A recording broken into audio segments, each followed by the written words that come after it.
Hello guys, koyak lagi ya ahli parlimen daripada Parti PAS, sahabat-sahabat semua. Apabila dijentik sedikit saja, mereka mudah koyak, mudah hancur, mudah meroyan dan sebagainya. Ini yang berlaku ya di parlimen sebentar tadi.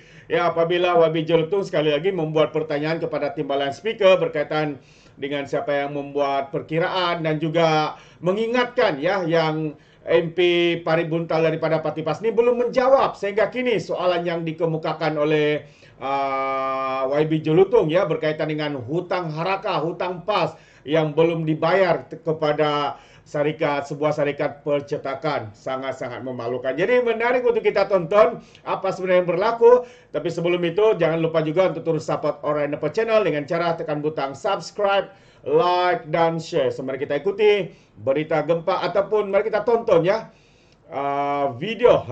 Video. Sebelum itu saya cari dulu, saya lupa cari untuk kita semua.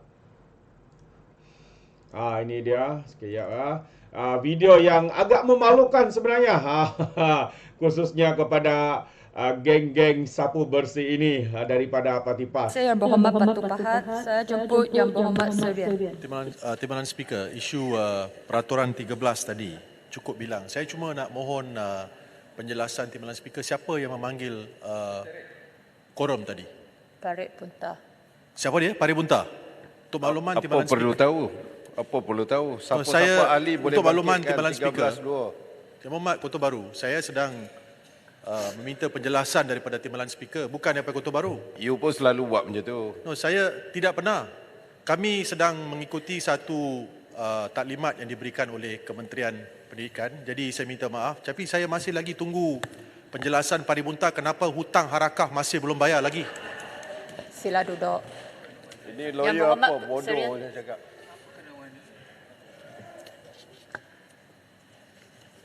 Peraturan mesyuarat Apa lagi 35. Sekejap ya. 35. Sorry, 36. 9/9. Apa yang dibangkitkan oleh Jelutong yang kerap kali membangkitkan isu ini, mengeluarkan perkataan-perkataan yang harus menaikkan perasaan bersakit-sakit hati. Kami sakit hati terhadap kenyataan Jelutong. Asyik bangkit isu yang tak ada kaitan pun dengan bajet. Sudah-sudahlah. Itu bukan satu isu lah. Bukan Sila satu isu duduk. apa, tiap kali. Sila duduk. Semalam pun dia bangkit juga. Sila duduk. Hari ini bangkit juga. Kami Amaran sakit hati. terakhir, sila duduk. Pak, kami sakit hati. 9/C perkataan-perkataan yang harus menaikkan perasaan Cukup. bersakit-sakit hati. Sila duduk. Saya mau YB Serian untuk teruskan berbahasa. Dah, ini peraturan mesyuarat kena buat rolling, tarik balik. Terima kasih Puan Yang Di-Pertua. Tuan Ketua, saya tak puas hati. Izinkan Serian Ini untuk peraturan Tidak mesyuarat. berhenti buat usul lah. Dah, ini Saya yang sudah berlaku kata tadi. itu bukan satu Sebab dia isu. bangkitkan. Pertama, dia persoal, saya bangkitkan quorum. Yang kedua, dia bangkitkan balik isu yang telah pun saya jawab semalam. Saya akan buat kenyataan lalu dewan. Tak semesti hari ini, tak semesti esok, bila-bila lah. Kami sakit hati, saya sakit hati pada Jelutong. Jumpa doktor lah kalau sakit hati. Saya minta Jelutong tarik balik je. Minta Jelutong tarik balik, baru saya lembut hati. Saya sudah kata itu bukan satu isu, sila duduk. Isu, saya marah, sakit hati. Saya sudah buat keputusan. Kalau tak puas hati, buat usul. Jadi sila duduk. Kalau tidak duduk, keluar. Sila duduk. Jelutong bangkit balik, saya... Yang Berhormat Serian.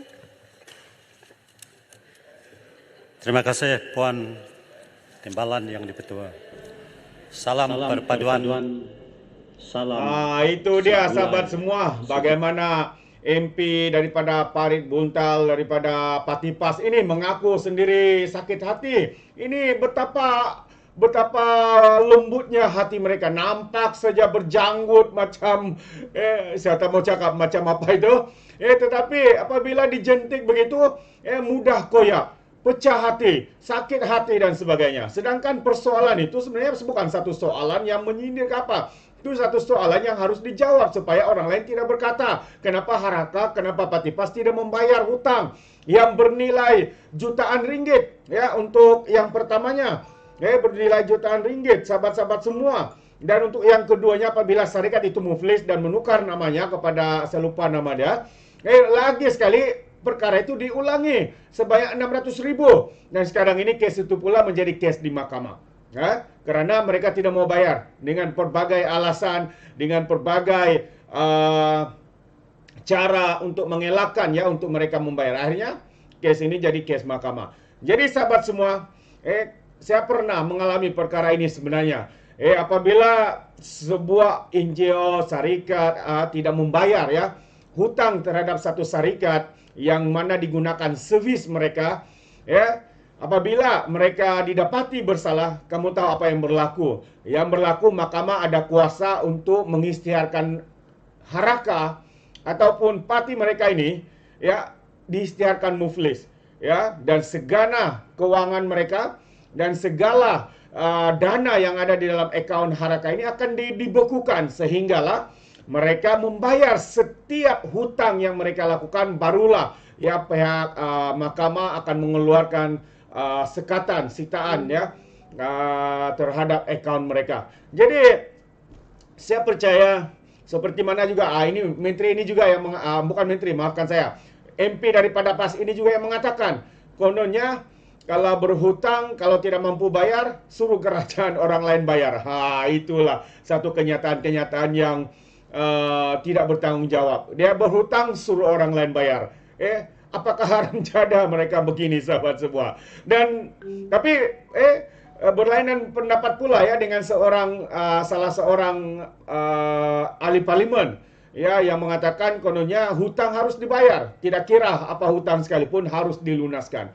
Jadi mana satu ajaran yang ada kepada parti PAS ini, pemimpin-pemimpin PAS? Kata satu orang boleh bayar, kalau tidak dapat bayar, minta tolong bayar. Yang seorang kata hutang tetap dibayar, tak boleh tidak dibayar. Jadi kita pun agak keliru dengan parti ini, yang membuat dalil dengan pengertian mereka sendiri. Yang membuat dalil seperti mana yang dikatakan oleh Muhyiddin Yassin bahawa parti PAS ini parti ajaran sesat. Jadi ini sedikit sebanyak sahabat-sahabat semua menunjukkan satu demi satu bibit penyesatan yang ada di dalam parti ini. Itu pandangan saya melalui kenyataan yang dibuat oleh Muhyiddin Yassin yang mengatakan PAS ini adalah parti ajaran sesat. Jadi hari ini sedikit demi sedikit kita disajikan dengan segala kebobrokan, dengan segala perkara-perkara yang selama ini rakyat tidak tahu. Hutang jutaan ringgit, ratusan ribu tidak dibayar, sahabat-sahabat semua. Jadi kita beli nilai, Anda beli nilai sendiri. Inilah muka sebenar parti yang dikenali sebagai Parti Islam se-Malaysia. Jadi terima kasih, sampai di sini saja. Izinkan saya untuk mengundurkan diri, dan seperti biasa peribahasa mengatakan apapun kangkap 2 ton keinginan. Dalam bahasa Melayunya, tepuk dada, tanya selera. Sekian jadi daripada Alright Nampak Channel. Kita berjumpa lagi. Bye-bye.